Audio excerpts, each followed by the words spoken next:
আপনারা যারা অনলাইন ওয়েবসাইটের মাধ্যমে বিভিন্ন পণ্য বা সেবা সামগ্রী বিক্রি করতে চাচ্ছেন, তারা কিন্তু উক্ত ওয়েবসাইটে তাদের প্রতিষ্ঠানের পেমেন্ট অপশনটি যুক্ত করতে হয়, যাতে করে একজন ক্রেতা উক্ত ওয়েবসাইটে প্রবেশ করে তার পছন্দ মাফিক পণ্য ক্রয় করে উক্ত প্রতিষ্ঠানকে পেমেন্ট করতে পারে।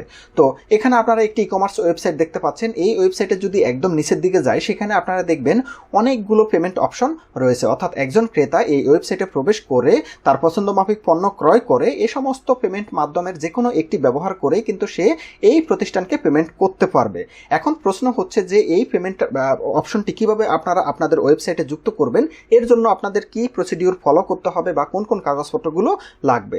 তো এখানে দেখুন, এই পেমেন্ট অপশনটিতে যদি আপনারা ভালো করে দেখেন, এখানে ভিসা কার্ডের মাধ্যমে একজন ক্রেতা পেমেন্ট করতে পারবে, মাস্টার কার্ডের মাধ্যমে পেমেন্ট করতে পারবে, ডাচ বাংলার মাধ্যমে পেমেন্ট করতে পারবে, বিকাশের মাধ্যমে করতে পারবে, নগদের মাধ্যমে করতে পারবে, রকেটের মাধ্যমে করতে পারবে।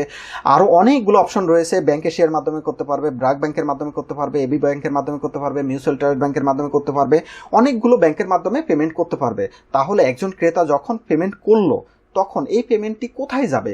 কারণ যে ব্যক্তি এই যে ওয়েবসাইটের মালিক, তার তো এতগুলো ব্যাংকে অ্যাকাউন্ট নাও থাকতে পারে। তার দেখা যাচ্ছে শুধুমাত্র ডাচ বাংলা ব্যাংকে অ্যাকাউন্ট আছে। তাহলে এই যে একজন দেখা যাচ্ছে যে সে মিউচুয়াল ট্রেড ব্যাংকের মাধ্যমে পেমেন্ট করবে, কিন্তু যে ক্রেতা এই ওয়েবসাইটের মালিক অর্থাৎ বিক্রেতা, তার তো হয়তো বা ডাচ বাংলা ব্যাংকের অ্যাকাউন্ট নাই। সেক্ষেত্রে এই সমস্যাটি সমাধানের জন্য কিন্তু পেমেন্ট গেটওয়ে একটি অপরচুনিটি আছে। সেক্ষেত্রে কি করবে, পেমেন্ট গেটওয়ে সার্ভিস প্রোভাইডিং বিভিন্ন অথরিটি রয়েছে, প্রতিষ্ঠান রয়েছে বাংলাদেশে, যারা যে কাজটি করে সেটি হচ্ছে তারা বিভিন্ন ব্যাংকের সাথে তাদের কানেক্টেড রয়েছে।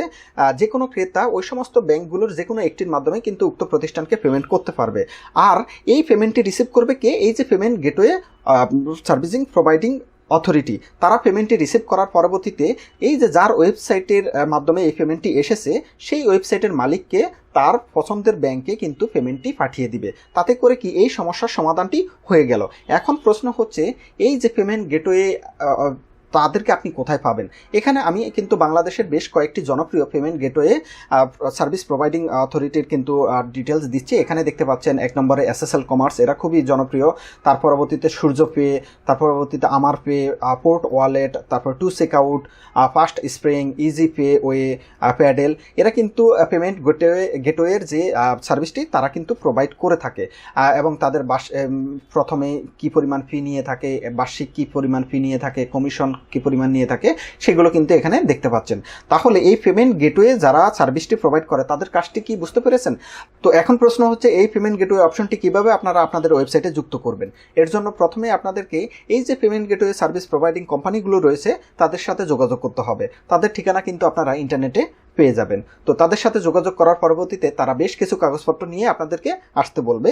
তো এই কাগজপত্রগুলোর মধ্যে প্রথমটি হচ্ছে, যে ব্যক্তি এই ওয়েবসাইটের মালিক তার জাতীয় পরিচয়পত্রের কপি, তার টিন সার্টিফিকেটের কপি, তার পাসপোর্ট সাইজের ছবি, একই সাথে এই প্রতিষ্ঠানটিকে অবশ্যই একটি ট্রেড লাইসেন্স করতে হবে, উক্ত ট্রেড লাইসেন্সের কপি, একই সাথে উক্ত প্রতিষ্ঠানটিকে একটি ব্যাংকে কারেন্ট অ্যাকাউন্ট করতে হবে, উক্ত কারেন্ট অ্যাকাউন্টের ব্যাংক প্রত্যয়নপত্রের কপি, একই সাথে উক্ত প্রতিষ্ঠানটিকে ডিজিটাল বিজনেস আইডেন্টিটি সার্টিফিকেট নিতে হবে বা ডিবিআইডি সার্টিফিকেট নিতে হবে। তো এই কাগজপত্রগুলো নিয়ে কিন্তু আপনারা এই পেমেন্ট গেটওয়ে যে কোনো একটি প্রতিষ্ঠানের সাথে যোগাযোগ করতে পারেন। তার পরবর্তীতে তারা আপনাদের সাথে একটি চুক্তিপত্র করবে। চুক্তিপত্র করার পরবর্তীতে কিন্তু তাদের এই পেমেন্ট গেটওয়ে অপশনটি আপনারা আপনাদের ওয়েবসাইটে যুক্ত করতে পারবেন। এর পরবর্তীতে যদি কোনো ক্রেতা আপনাদের ওয়েবসাইটের মাধ্যমে কোনো পণ্য ক্রয় করে, সেক্ষেত্রে কিন্তু এই পেমেন্টটি প্রথমেই পেমেন্ট গেটওয়ে তারা পাবে। এর পরবর্তীতে তারা তাদের হিসাব অনুযায়ী আপনাদের প্রতিষ্ঠানের ব্যাংক অ্যাকাউন্ট, ওই যে কারেন্ট অ্যাকাউন্টটি দিয়েছেন, উক্ত ব্যাংক অ্যাকাউন্টে কিন্তু পেমেন্টটি পাঠিয়ে দিবে। তো এটিই কিন্তু প্রসিডিউর এবং এটি বর্তমানে কিন্তু আইন। আপনারা এই পেমেন্ট গেটওয়ে অপশনটি ব্যবহার করতে গেলে অবশ্যই কিন্তু এই লাইসেন্সগুলো অর্থাৎ ডিজিটাল বিজনেস আইডেন্টিটি ডিবিআইডিটি ব্যবহার করতেই হবে। তো এই হচ্ছে মোটামুটি। এই বিষয় নিয়ে যদি আপনাদের আর কোনো প্রশ্ন থাকে, সেক্ষেত্রে কমেন্টে আপনারা প্রশ্নটি করবেন, আমরা অবশ্যই উত্তর দেওয়ার চেষ্টা করব। ভিডিও দেখার জন্য সবাইকে ধন্যবাদ। আল্লাহ হাফেজ।